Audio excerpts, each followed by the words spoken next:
ठीक है, तो बच्चों हम लोगों ने अभी पॉइंट कवर कर लिया था अपना हाइड्राइड तक हमारा कंप्लीट हो गया था।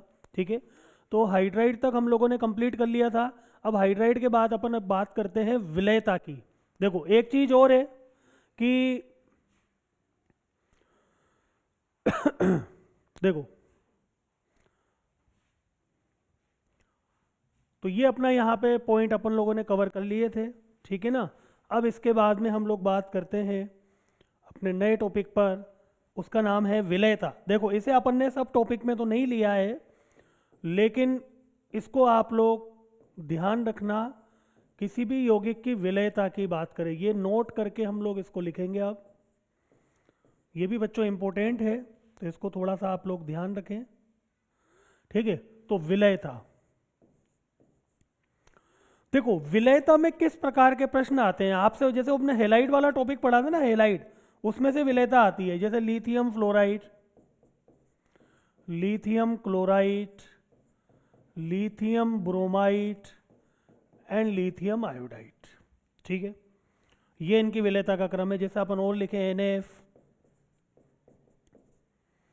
ठीक है, इसके बाद जैसे अपन लिखे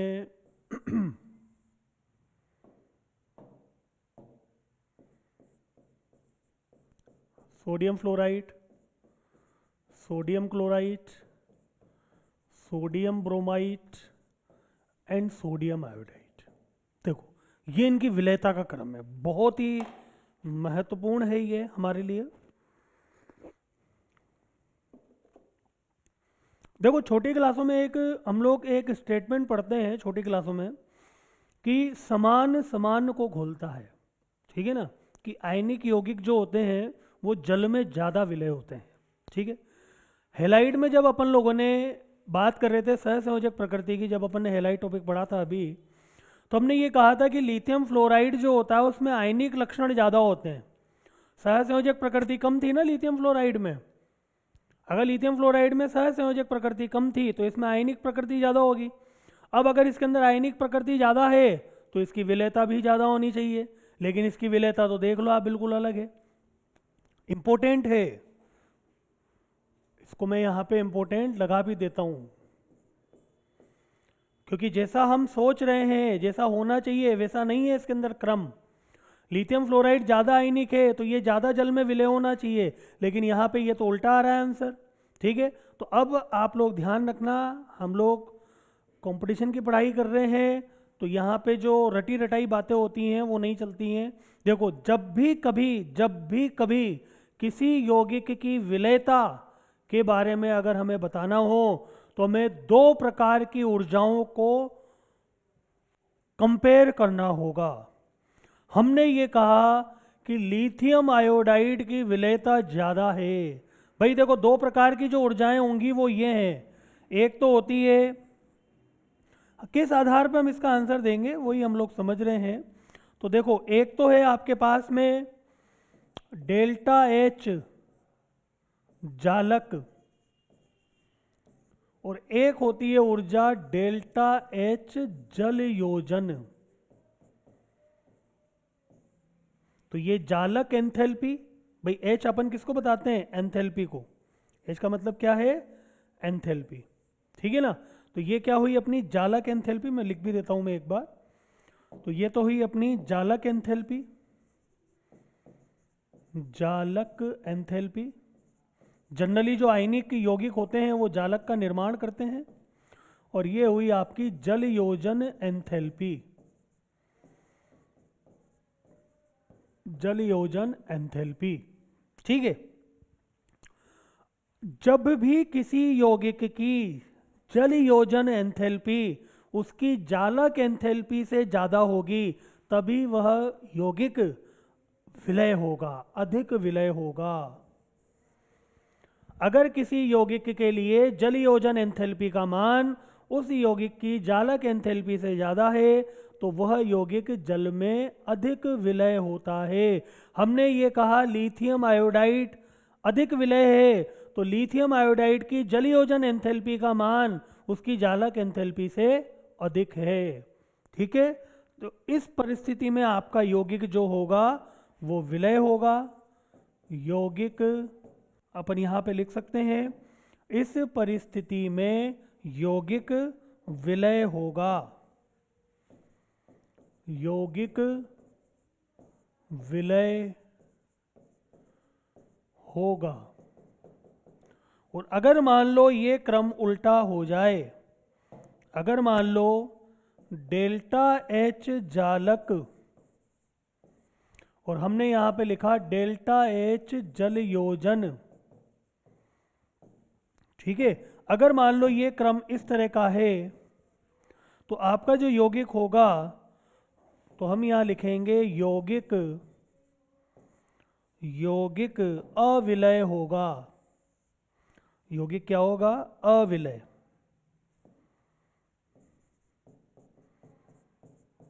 यौगिक अविलय होगा।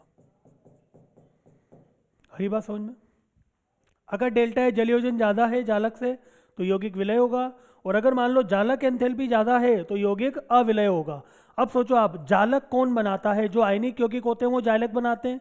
तो अपन यहाँ पे ये कह सकते हैं कि अब अपन कैसे कंपेयर करेंगे, हमें कैसे सपना आएगा कि कौन सी ऊर्जा किसके लिए ज्यादा होगी? तो आप एक चीज ध्यान रखना, आप जालक ऊर्जा से देख लो, ठीक है ना। अगर मान लो किसी यौगिक की जालक ऊर्जा ज्यादा है तो उसकी जलयोजन एंथैल्पी कम होगी। ये एक दूसरे के क्या होते हैं? रिवर्स होते हैं। अभी अभी हमने देखा था कि लिथियम फ्लोराइड में आयनिक लक्षण ज्यादा थे, आयनिक कैरेक्टर ज्यादा था लिथियम फ्लोराइड में।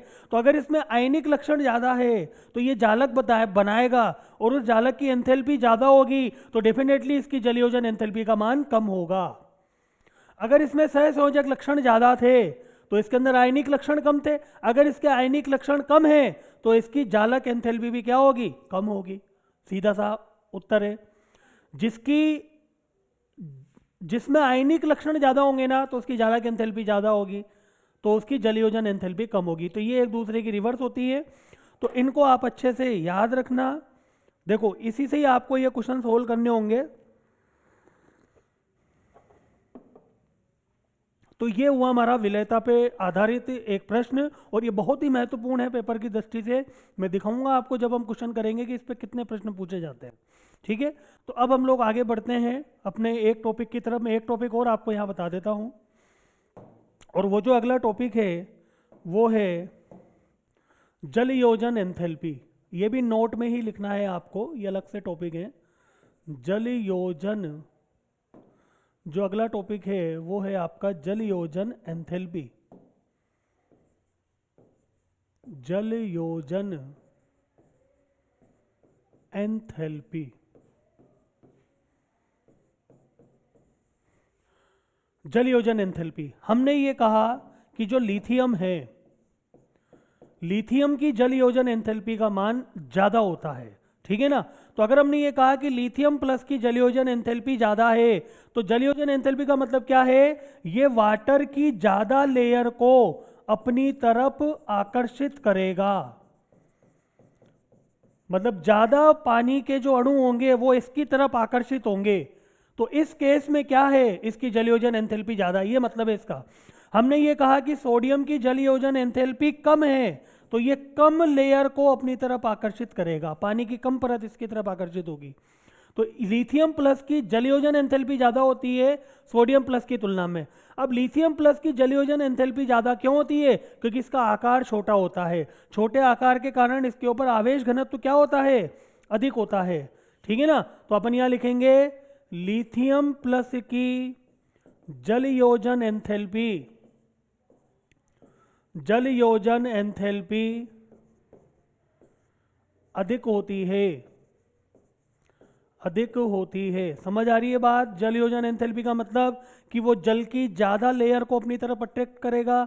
अगर ज्यादा लेयर अट्रैक्ट होगी तो अट्रैक्शन से क्या होती है? ऊर्जा उत्सर्जित होती है। अगर ज्यादा आकर्षण बनेगा, ज्यादा ऊर्जा उत्सर्जित होगी तो जलयोजन भी ज्यादा होगा। तो जलयोजन एंथैल्पी भी क्या आएगी? ज्यादा उत्सर्जित होगी, ठीक है। तो लिथियम प्लस की जलयोजन एंथैल्पी अधिक होती है। इसका कारण क्या है? देखो इसका कारण क्या हो सकता है? एक तो इसका आकार छोटा होता है, इसका आकार क्या है? छोटा है। दूसरा, इसके ऊपर आवेश घनत्व अधिक है, आवेश घनत्व अधिक है। सोडियम प्लस की जलयोजन एंथैल्पी कम है, क्यों? क्योंकि इसका आकार बड़ा है। आकार बड़ा है तो इसके ऊपर आवेश घनत्व भी क्या होगा? कम होगा। भाई एक छोटे परमाणु के ऊपर ये पॉजिटिव चार्ज फैला हुआ होगा, एक बड़े परमाणु के ऊपर पॉजिटिव चार्ज फैला हुआ हो, ठीक है, तो इसकी आवेश घनत्व ज्यादा होगा कंपेरेबल इसके, क्योंकि इसका आकार बड़ा हो गया ना, तो इसके ऊपर आवेश घनत्व कम होगा। भाई आवेश तो +1 का ही है, ठीक है, तो छोटा होने के कारण इसका आवेश घनत्व अधिक होगा। इसका अपन ये कहें कि नाभिक आवेश ज़्यादा होगा, जिससे ये जल की लेयर को अपनी तरफ अट्रैक्ट करता है, ठीक है। अगर हम लोग बात करें, इसमें एक और इम्पोर्टेंट कैटेगरी बनती है क्वेश्चनों की, और वो है कि गैसीय अवस्था में, अगर हम लोग बात करें गैसीय अवस्था में, गैसीय अवस्था में लिथियम प्लस और Na+ के आकार की तुलना करनी है आपको, तो गैसीय अवस्था में इनमें से कौन बड़ा होगा?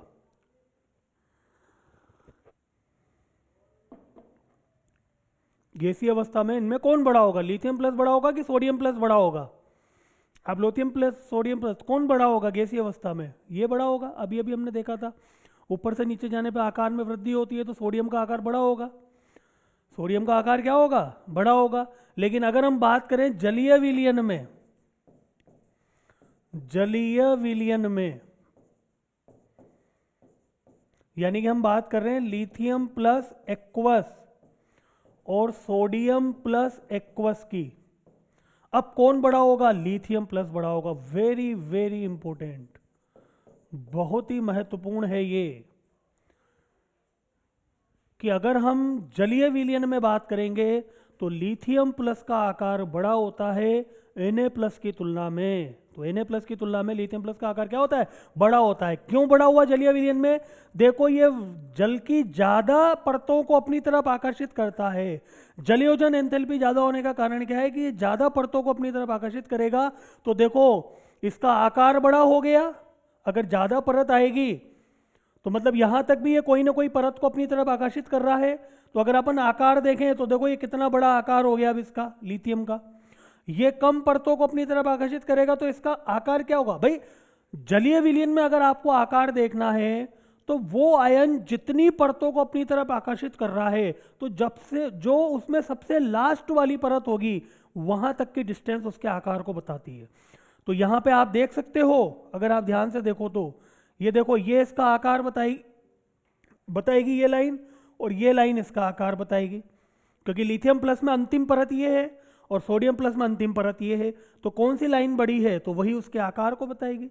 तो जलीय विलयन में लिथियम प्लस का आकार बड़ा होता है, जबकि गैसीय अवस्था में लिथियम प्लस छोटा होता है। इस पर कई बार प्रश्न पूछे जाते हैं परीक्षाओं में, तो इनको आप अच्छे से ध्यान रखें, बहुत महत्वपूर्ण है, इसलिए मैंने इसको नोट करके अलग से बताया है आपको, ठीक है। तो ये हुआ अपना यहाँ पे जो हमने टॉपिक को अलग से पढ़ा। इसके बाद हम लोगों ने हाइड्राइड के बारे में बात कर ली थी।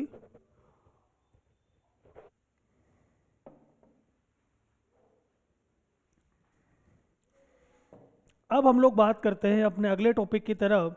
7 टॉपिक अपने हो गए थे कंप्लीट। हैलाइड तक अपना हो गया था।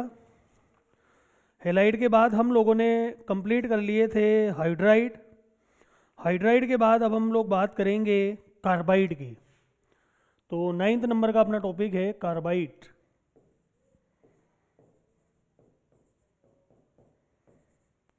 कार्बाइड, अब कार्बाइड क्या होते हैं? हाइड्राइड क्या थे?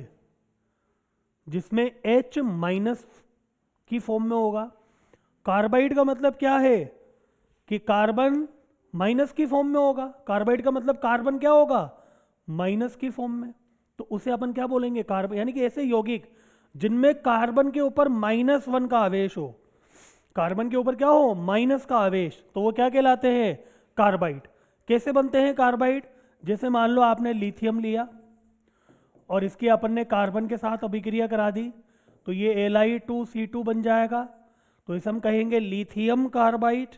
इसी तरीके से आपने मान लो सोडियम लिया और इसकी आपने कार्बन के साथ अभिक्रिया करा दी, तो ये बना आपका Na2C2, तो इसे हम लोग कहेंगे सोडियम कार्बाइड।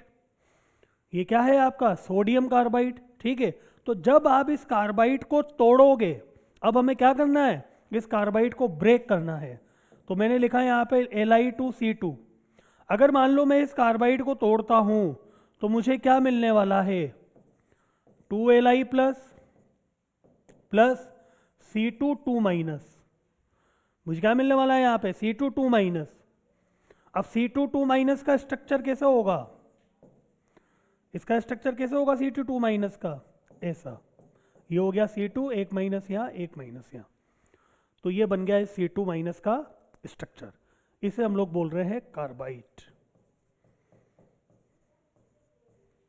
इसे हम लोग क्या बोल रहे हैं यहाँ पे, कार्बाइड, ठीक है। तो ये होते हैं कार्बाइड। अब पेपर पॉइंट ऑफ व्यू से क्या इंपॉर्टेंट है, अपने कंपटीशन पॉइंट ऑफ व्यू से क्या अपने लिए इंपॉर्टेंट होगा कंपटीशन में इससे। तो देखो कंपटीशन में अपने लिए जो यहाँ पे महत्वपूर्ण होगा वो होगा कि जब हम इस कार्बाइड को जल में मिलाते हैं तो क्या होगा, कार्बाइड को जल में मिलाने पर क्या होता है, ये यहाँ पे महत्वपूर्ण होता है, ठीक है। तो जो इम्पोर्टेंट बात है यहाँ पे वो ये है, तो जब भी हम इन कार्बाइड को जल में मिलाएंगे तो देखो ध्यान से, कार्बाइड मतलब ये C2 2 माइनस था, आपने इसको जल में मिलाया तो जल से मिलेंगे अपन को H प्लस आयन, ये कहाँ से मिलेंगे, पानी से। कोई कार्बाइड था आपने उसको जल में डाल दिया तो देखो यहाँ पे क्या मिलने वाला है आपको, H2। तो यहाँ पे देखो ये C2 2 माइनस है और ये 2H प्लस है, ये दोनों आपस में अभिक्रिया करके क्या बना लेंगे, ये दोनों आपस में अभिक्रिया करके बना लेंगे बच्चों C2H2। C2H2 क्या होती है, एथाइन, या हम इसको क्या बोलते हैं, एसिटिलीन। ये क्या होती है, एसिटिलीन, ठीक है ना। और एसिटिलीन क्या है, ये एक है कार्बनिक यौगिक। ये किस प्रकार का यौगिक है बच्चों, कार्बनिक यौगिक।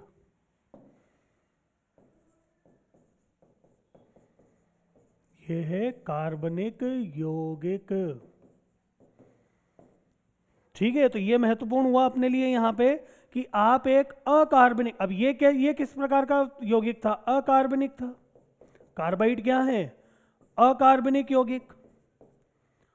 तो क्यों इंपॉर्टेंट है, आप एक अकार्बनिक यौगिक से एक कार्बनिक यौगिक को बना रहे हो, ठीक है। तो आप एक कार्बनिक यौगिक अकार्बनिक यौगिक से कार्बनिक यौगिक को बना रहे हो, तो इसलिए ये चीज जो होती है ये अपने लिए इंपॉर्टेंट होती है। तो क्या इंपॉर्टेंट हुआ यहां पे, कार्बाइड को जल में मिलाने पर, कार्बाइड को जल में मिलाने पर हाइड्रोकार्बन, ये क्या है C2H2, हाइड्रोकार्बन, हाइड्रोकार्बन प्राप्त होते हैं।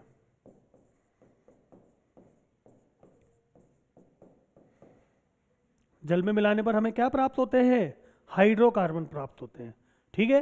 तो ये इसके अंदर इंपॉर्टेंट है कि कार्बाइड को जब भी आप जल में मिलाओगे तो आपको हाइड्रोकार्बन मिलने वाले हैं। और ये हाइड्रोकार्बन जो होते हैं भाई, इसमें सबसे इंपॉर्टेंट क्या था अपना, आपने कोई एक अकार्बनिक यौगिक लिया और अकार्बनिक यौगिक से आपने क्या बना दिया, एक कार्बनिक यौगिक बना दिया। तो इसलिए ये महत्वपूर्ण है, ठीक है। अब इसमें अपने विभिन्न प्रकार के कार्बाइड होते हैं जो हम लोग पढ़ेंगे ग्रुप सेकंड के अंदर, वहां से इसमें इंपॉर्टेंट क्वेश्चन बनता है। तो ग्रुप 1 के अंदर तो इतना कुछ महत्वपूर्ण नहीं है, लेकिन ग्रुप 2 जब हम लोग पढ़ेंगे तो वहां पे ये महत्वपूर्ण होगा कार्बाइड के बारे में, ठीक है। तो ये हुआ अपना यहाँ पे कार्बाइड के बारे में डिस्कशन। अब कार्बाइड के बाद में हम लोग यहाँ पे बात करते हैं अपने अगले टॉपिक पर, और अपना अगला टॉपिक है, देखो अपने टोटल टॉपिक हो गए, हमने हेलाइड हो गया, हाइड्राइड हो गया, कार्बाइड हो गया। अब हमको जो टॉपिक पढ़ना है वो है ऑक्साइड, परऑक्साइड और सुपर ऑक्साइड, ठीक है। तो अगला टॉपिक हम लोग यहाँ पे डिस्कस करते हैं, 10th नंबर का टॉपिक है ऑक्साइड,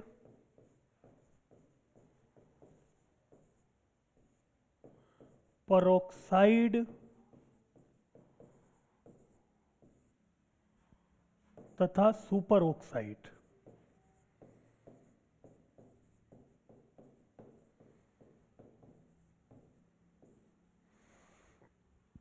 ऑक्साइड, परऑक्साइड तथा सुपर ऑक्साइड। तो देखो पहले हम लोग बात करते हैं यहाँ पे कि लिथियम जो होता है वो ऑक्साइड बनाएगा Li2O, सोडियम जो होगा वो ऑक्साइड और परऑक्साइड बनाएगा,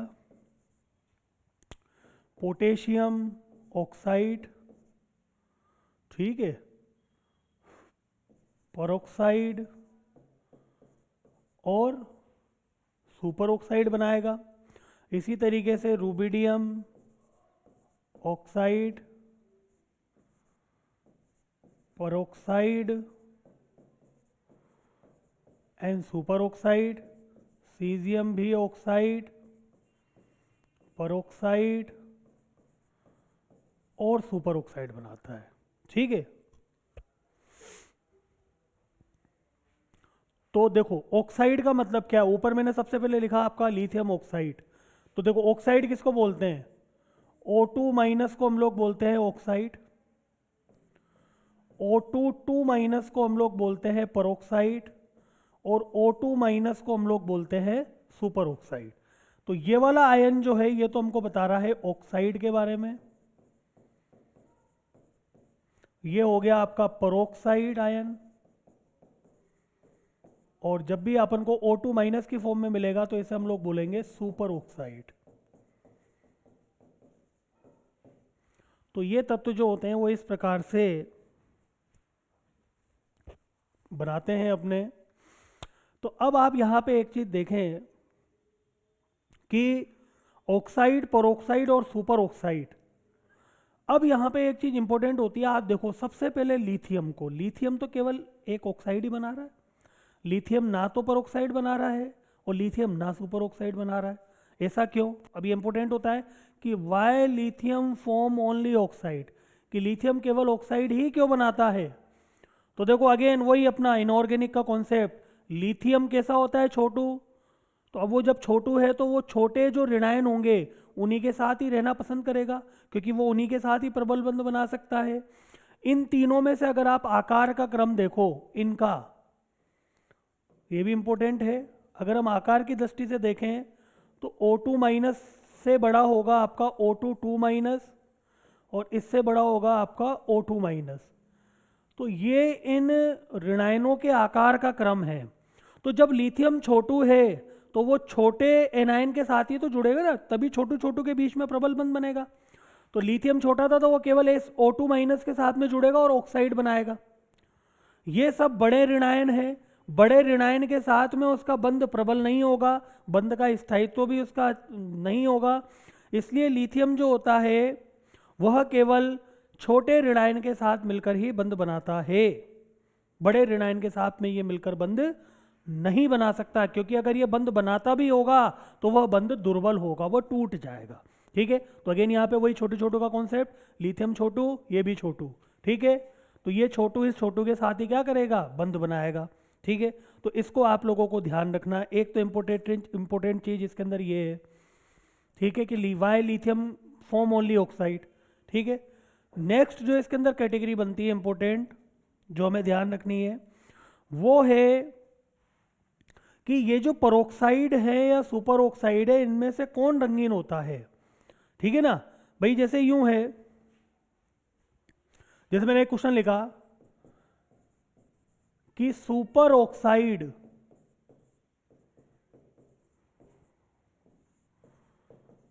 रंगीन होते हैं या नहीं, सुपर ऑक्साइड जो है वो रंगीन होते हैं या नहीं, वो हमको कैसे पता लगेगा। कहने का मतलब जैसे मान लो मैंने लिखा K2O2 और एक मैंने लिखा KO2, तो ये तो है बच्चों अपना परऑक्साइड, पोटेशियम परऑक्साइड, और ये है सुपर ऑक्साइड। तो एक तो जो इसमें से प्रश्न पूछा जाता है वो इनके कलर के ऊपर पूछा जाता है कि बताओ इनमें से कौन सा कलरफुल होगा, क्या पोटेशियम सुपर ऑक्साइड कलर दिखाएगा या नहीं दिखाएगा, ठीक है। तो इसका आंसर अपन को कैसे मिलेगा, इसका आंसर वैसे तो मैं पहले लिख देता हूं कि ये रंगीन होगा और ये आपका रंगहीन होगा, ठीक है। ये रंगीन होगा और ये आपका रंगीन होगा। तो ये हमको कैसे पता लगेगा कि ये रंगीन है और ये रंगीन नहीं है? तो देखो, हमने एक थ्योरी पढ़ते हैं, एक थ्योरी होती है जिसे अपन बोलते हैं एमओटी थ्योरी। कौन सी थ्योरी होती है? एमओटी थ्योरी, आणविक कक्षक सिद्धांत। तो एमओटी थ्योरी के अनुसार देखो, इससे अपन O2, अगर मैं कहूँ एमओटी थ्योरी के अनुसार O2 का विन्यास क्या होता है, तो जब आप O2 का विन्यास लिखोगे एमओटी थ्योरी से, तो जो सबसे लास्ट में आता है वो आता है pi star 2px1 and pi star 2py1। यानी कि ऑक्सीजन के अंदर अयुग्मित इलेक्ट्रॉन होते हैं, तो ऑक्सीजन के अंदर अयुग्मित इलेक्ट्रॉन होने की वजह से इसकी प्रकृति अनुचुंबकीय होती है। ठीक है, और जिसमें भी अयुग्मित इलेक्ट्रॉन होगा वो कलरफुल होगा। ठीक है, अब देखो O2 का विन्यास ये होता है, तो अपन को सुपर ऑक्साइड का मतलब क्या है? O2 minus. तो अगर मैंने यहाँ पे लिखा O2 माइनस, तो माइनस का मतलब क्या है? एक इलेक्ट्रॉन बढ़ गया। अगर एक इलेक्ट्रॉन बढ़ गया तो ये हो गया आपका पाई स्टार 2px2, यहाँ 1 का 2 हो जाएगा, और ये पाई स्टार 2py1 ही रहेगा। तो अभी भी आप देखें O2 माइनस के अंदर एक अयुग्मित इलेक्ट्रॉन है, तो ऐसे जिनके अंदर अयुग्मित इलेक्ट्रॉन उपस्थित होते हैं वो रंगीन प्रकृति के होते हैं। तो देखो यहाँ पे इस ऑक्सीजन के पास में अगर हम देखें तो ये एक क्या है, यहाँ पे अयुग्मित इलेक्ट्रॉन,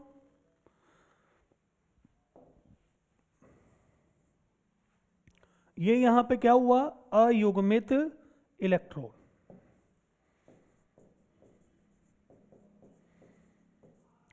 अयुग्मित इलेक्ट्रॉन, तो जिनमें भी अयुग्मित इलेक्ट्रॉन होते हैं उनकी प्रकृति क्या होती है?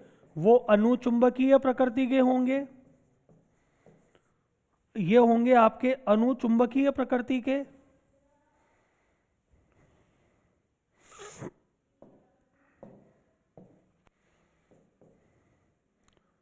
अनुचुंबकीय, इनकी प्रकृति एक तो अनुचुंबकीय होगी, और दूसरा ये किस प्रकृति के होंगे? रंगीन। ये पहचान होती है। आप इलेक्ट्रॉनिक विन्यास लिखकर अपन पढ़ेंगे जब रासायनिक बंध वाला चैप्टर, तब बताऊंगा मैं आपको ये कैसे लिखा जाता है और क्या इनकी ट्रिक होती है। अभी अपन वहाँ क्वेश्चन जब सोल्व करेंगे। तो देखो O2 माइनस में एक अयुग्मित इलेक्ट्रॉन है, तो एक अयुग्मित इलेक्ट्रॉन होने की वजह से ये अनुचुंबकीय प्रकृति का होगा और ये रंगीन होगा। तो अब आप देख सकते हो O2 माइनस में भाई जब KO2 है, ये भी एक आयनिक यौगिक है। आयनिक यौगिक को जब आप तोड़ोगे तो आपको एक धनायन और एक ऋणायन बनेगा। तो ये जो ऋणायन है O2 माइनस में क्या है? एक अयुग्मित इलेक्ट्रॉन है। अयुग्मित इलेक्ट्रॉन होने की वजह से इसकी प्रकृति क्या होती है? रंगीन होती है। ठीक है, अब आप देखो O2 माइनस का लिखो, इससे कौन सा आयन मिलने वाला अपन को? O2 minus. तो O2 माइनस, O2 के अंदर एक एक इलेक्ट्रॉन था, O2 माइनस मतलब एक इलेक्ट्रॉन और बढ़ गया, तो आपका इसका विन्यास हो जाएगा 2px2 और पाई स्टार 2py2। तो अब आप देखो यहाँ पे एक भी अयुग्मित इलेक्ट्रॉन नहीं है। अधिकतम 2 इलेक्ट्रॉन आ सकते थे p उपकोष के अंदर, तो 2 इलेक्ट्रॉन आ चुके हैं। इसमें भी अधिकतम 2 इलेक्ट्रॉन आ सकते थे, 2 इलेक्ट्रॉन आ गए। एक भी इलेक्ट्रॉन अयुग्मित नहीं है, तो इसकी प्रकृति क्या होगी? ये रंगहीन प्रकृति का होगा। ठीक है ना, इसमें अयुग्मित इलेक्ट्रॉन नहीं है, तो ये रंगहीन प्रकृति का होगा। तो ये हमारे आंसर थे, ये रंगीन है और ये रंगीन होगा। तो ये पूछा जाता है कभी कभी पेपर के अंदर कि अपन रंगीन प्रकृति और रंगीन प्रकृति को कैसे निर्धारित करेंगे। ठीक है, तो एक ये चीज इंपॉर्टेंट होती है, इसको हमें ध्यान रखना है। ठीक, अब इसके अंदर दूसरी कैटेगरी जो बनती है क्वेश्चंस की, वो ये बनेगी कि जैसे मान लो अपने पास में ऑक्साइड है, परऑक्साइड है और सुपर ऑक्साइड है। ठीक है ना, जैसे मान लो आपके पास में ये एक ऑक्साइड है, ये परऑक्साइड है और ये सुपर ऑक्साइड है। इन तीनों को हम लोग कैसे पहचानेंगे, कैसे इनका केमिकल टेस्ट करेंगे? मतलब प्रयोगशाला में क्या किया गया, आपको 3 टेस्ट ट्यूब दी गई। एक टेस्ट ट्यूब में आपके पास में ये है, दूसरी में ये है और तीसरी टेस्ट ट्यूब में ये है। ठीक है, तो आपको पहचानना है कि किसमें ऑक्साइड है, किसमें परऑक्साइड है और किसमें सुपर ऑक्साइड है। ठीक है, अब कैसे पहचानोगे आप इनको? तो देखो, इनको पहचानने का तरीका ये है कि आप तीनों के अंदर पानी मिला दो, plus H2O plus H2O plus H2O, ठीक है। तो अब आपने ऑक्साइड लिया और उसके अंदर पानी मिला दिया, तो पानी मिलाने से क्या होगा? आपको यहाँ पे मिलने वाला है KOH। क्या मिलने वाला है यहाँ पे आपको? KOH। K2 के अंदर आप पानी डालोगे तो आपको यहाँ पे मिलेगा KOH प्लस H2O2। मैं अभिक्रिया पूरी नहीं लिख रहा, मेन जो हमारे को यहाँ पे उत्पाद देखने हैं वही मैं लिख रहा हूँ। और यहाँ पे जो आपको मिलेगा वो मिलेगा KOH प्लस H2O2 और प्लस O2। तो देखो, ये इनकी पानी के साथ होने वाली अभिक्रिया है।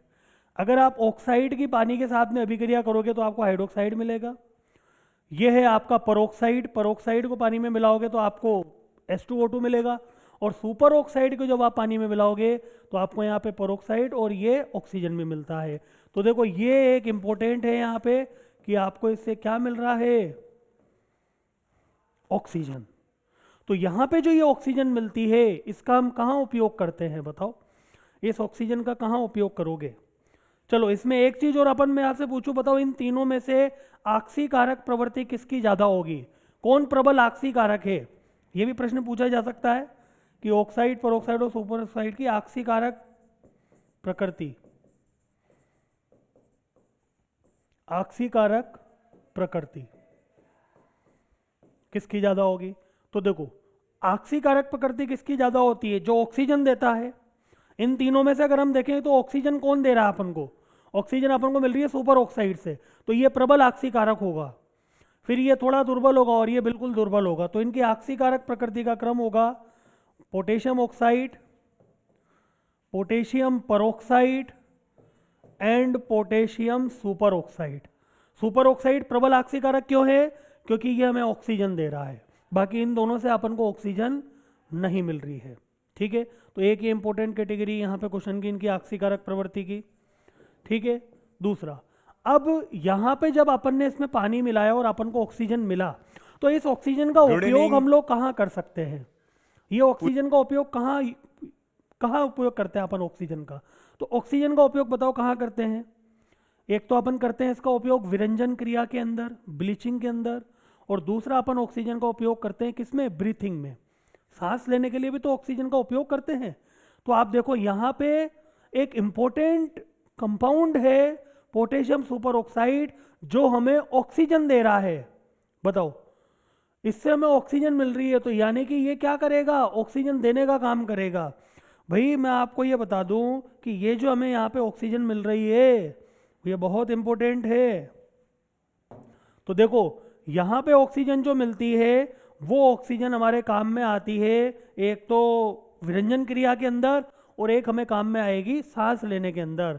तो ये एक ऐसा इंपॉर्टेंट कंपाउंड है KO2 सुपर ऑक्साइड, जो CO2 से अभिक्रिया करके, देखो आप कितनी इंपॉर्टेंट, CO2 से अभिक्रिया करके ऑक्सीजन देता है।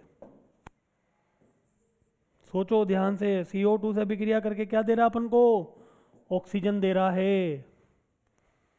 देखो आप अभिक्रिया को बैलेंस कर लेंगे, बैलेंस अभी अपन को फोकस नहीं है, मेन फोकस अपना उत्पाद पे है। यहाँ पे KO2 CO2 से अभिक्रिया करके O2 दे रहा है। तो ये बताओ किसकी तरफ वर्क कर रहा है KO2 यहाँ पे? अरे भाई, जो अपने पेड़ पौधे होते हैं, जो ट्री होते हैं, उनका भी तो यही काम होता है। पेड़ पौधे और ट्री क्या करते हैं? ऑक्सीजन CO2 को लेते हैं और CO2 लेकर के ऑक्सीजन छोड़ते हैं। तो ये भी तो वही कर रहा है, CO2 ले रहा है और ऑक्सीजन दे रहा है। यानी कि ये अपने एनवायरनमेंट को क्या करता है? ऑक्सीजन रिच कर देता है। KO2 का उपयोग किया जाता है बच्चों ब्रीथिंग मास्क में। जो मास्क वगैरह आजकल जो चलन है, मास्क सभी लगाना जरूरी होता है। तो जो मास्क होते हैं, यानी कि ऐसे लोग जो अंडर माइन में काम करते हैं, जैसे कोयले की माइनें होती है जहाँ ऑक्सीजन कम होती है, माइन वगैरह में नीचे गहराई में काम करते हैं, ठीक है। या जैसे रॉकेट कैप्सूल होते हैं, ठीक है, रॉकेट कैप्सूल हुआ है ना, तो उनमें जाते हैं, या सबमेरीन्स होते हैं, तो वो जो मास्क लगाते हैं उन मास्क के अंदर KO2 भरा हुआ रहता है। उस ब्रीथिंग मास्क के अंदर क्या रहता है? KO2 भरा हुआ। भाई जैसे मान लो आप रॉकेट कैप्सूल में जा रहे हो ऊपर रॉकेट में, ठीक है, तो वहाँ पे जो ये प्रदूषण होगा CO2 के कारण, तो वहाँ पे रॉकेट वो गेट तो खोल नहीं सकते अपन कि भाई वो CO2 बाहर निकल जाए, ऐसा तो होता नहीं है वहाँ पे। ठीक है, तो वहाँ पे उनके मार्क्स में क्या होता है, KO2 होता है। तो जो भी पोल्यूशन होता है या जो भी वहाँ पे CO2 होती है वहाँ पे रॉकेट कैप्सूल के अंदर, वो KO2 से अभिक्रिया करके क्या कर देती है, उसको ऑक्सीजन रिच कर देती है, मतलब वो ऑक्सीजन वहाँ पे देती है अपन को। तो ये बहुत एक इम्पोर्टेंट है। ये यूँ मान लो एक तरीके से प्राकृतिक पेड़ की तरह कार्य कर रहा है, प्राकृतिक पेड़ की तरह, आर्टिफिशियल पेड़। भाई मास्क है आपके पास में, मास्क के अंदर KO2 भरा हुआ है, तो एक तरीके से यूँ है कि जैसे पेड़ आप हाथ में लेकर के चल रहे हो कि भाई वो CO2 ले रहा है और ऑक्सीजन दे रहा है अपन को, बिल्कुल वैसा ही इसका काम हो रहा है। तो ये भी एक इसका इंपॉर्टेंट यूज़ होता है कि KO2 जो होता है CO2 से विक्रिया करके उसको ऑक्सीजन में बदल देता है। ठीक है, तो इसको ध्यान रखना, इसलिए इसकी इंपॉर्टेंस थी जो मैंने आपको बताया। तो ये एक इंपॉर्टेंट कंपाउंड हुआ आपका KO2 प्लस CO2 मिल करके K2CO3 और O2 बना रहे हैं। ठीक है, तो इनको आप लोग कंप्लीट करो।